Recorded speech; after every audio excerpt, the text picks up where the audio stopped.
Assalamualaikum warahmatullahi wabarakatuh. Alhamdulillahirabbil alamin.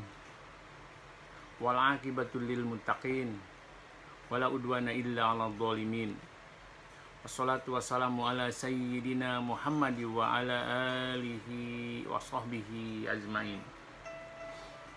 Rabbi shrah li sadri wa yassir li amri wahlul 'uqdatam min lisani yafqahu qawli. Amma ba'du. Ilahi anta maksudi waridhoka matlubi a'tini mahabbataka wa ma'rifataka.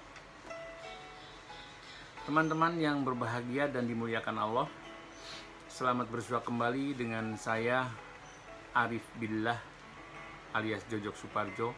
Pada kesempatan ini saya ingin menyampaikan sebuah tema dengan judul Sejatinya Cinta Ada di Sisi Allah. Teman-teman yang berbahagia, Allah Subhanahu wa Ta'ala senantiasa menganjurkan kepada kita sebagai hambanya mensyukuri nikmat dan karunia yang telah diberikan kepada kita, sebesar apapun itu, sebanyak apapun itu, seindah atau seburuk apapun itu. Dan orang-orang yang telah mampu melakukan, mengekspresikan rasa syukur itu dengan menaati perintah dan menjauhkan diri dari larangannya, mereka itulah yang bakalan lebih dulu menginjakan telapak kakinya di puncak pencarian Allah Subhanahu wa Ta'ala. Akan tetapi perlu kita cermati lebih jauh, pahami lebih jauh bahwa pencapaian seluruh rasa hanya akan dapat diperoleh melalui kehangatan rasa cinta. Rasa cinta inilah yang dapat melahirkan satu kebahagiaan di dunia wal akhirah. Cinta adalah sebuah tindakan yang selalu berusaha meletakkan kepentingan yang dicintainya lebih dulu daripada dirinya sendiri. Anda pasti sudah merasakan itu. Anda pasti mengutamakan orang yang dicintainya daripada Anda sendiri. Teman-teman yang berbahagia, tindakan inilah yang akan melahirkan cinta sejati, cinta penuh keikhlasan, cinta yang melahirkan kebahagiaan. Jadi kebahagiaan sesungguhnya terletak dalam kehangatan cinta, kekeluargaan, dan persahabatan.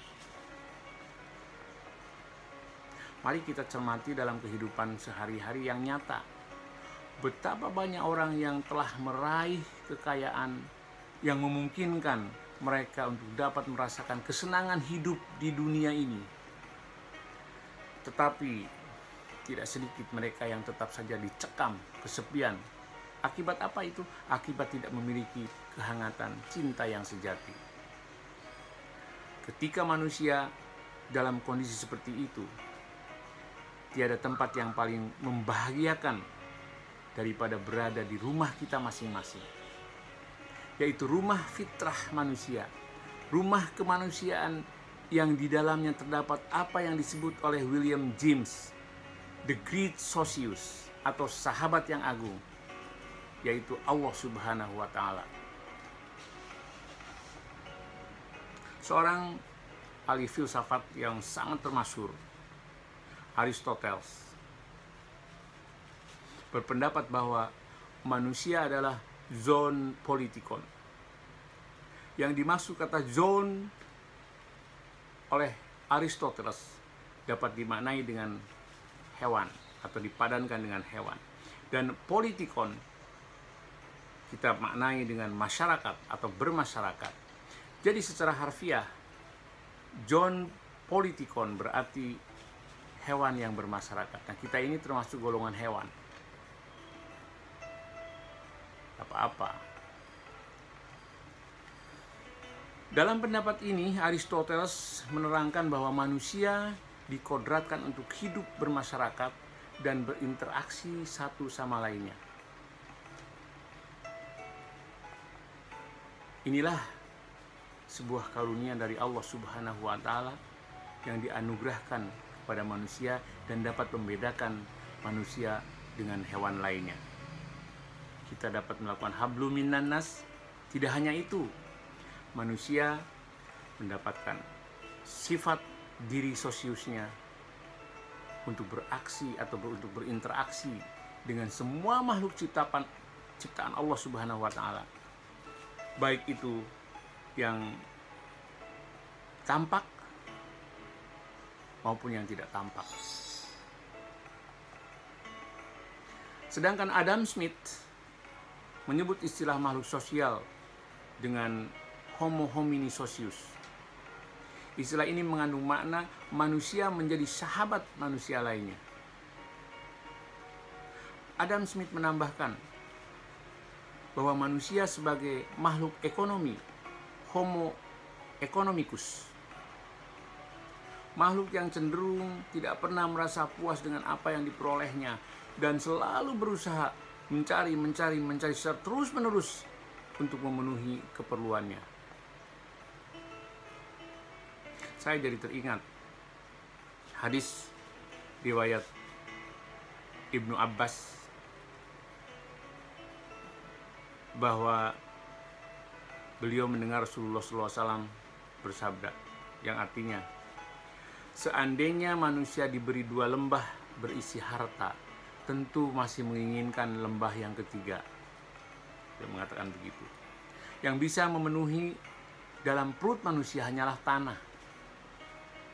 Allah tentu akan menerima tobat bagi siapa saja yang ingin bertobat. Teman-teman yang berbahagia, coba kita lihat sekarang pendapat Thomas Hobbes. Ia menggunakan istilah homini lupus untuk menyebut manusia sebagai makhluk sosial, yang artinya manusia yang satu menjadi serigala bagi manusia yang lainnya.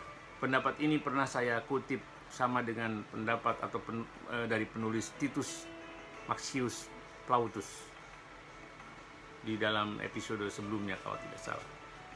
Jadi menurut hemat saya, semua pendapat yang tadi disampaikan ada benarnya, dan memang di dalam lubuk yang paling dalam di dalam diri manusia, dilihat dari pengalaman secara empiris, manusia adalah satu diri yang bersifat sosial. Ia hanya dapat memperoleh teman yang memuaskan pada diri sosiusnya bila memiliki sahabat yang berada di dunia ideal. Hampir setiap manusia, baik sesekali maupun secara terus-menerus, menyimpan kecenderungan ini di dalam hatinya. Bagi sebagian orang, dunia ini tanpa tempat pengungsian. Dan ketika diri sosial lahiriah manusia gagal, runtuhlah seluruh keberadaan manusia. Pada saat itulah akan tercipta ketakutan, kegalauan, kengerian yang luar biasa, depresi. Penyakit Utsujing kalau kata orang Jepang, penyakit yang tidak tahu datangnya dari mana. Kalau di Islam disebut penyakit kolbu. Nah, ini dia, penyakit hati. Kenapa demikian? Karena esensi kebahagiaan manusia sesungguhnya identik dengan kenyataan bahwa sesungguhnya manusia berasal dari Allah Subhanahu wa Ta'ala. Dan seluruh rindu meletup-letup muncul, mengkristal, keinginan untuk kembali ke rumahnya, ke sumber cinta sejati yang tiada batasnya, yakni cinta kasih Allah Subhanahu wa Ta'ala yang Maha Rahman dan Rahim. Nah, penyakit kolbu ini harus diobati. Saya pernah menyampaikan zikir, mengingat Allah, karena memang kita dari Allah, ya kembalikan supaya Allah benar-benar mencintai kita dan kita mendapatkan cinta sejati dari Allah Subhanahu wa Ta'ala. Selamat meretas tirai penghijab hati yang beku dan mengisinya dengan cinta ilahi.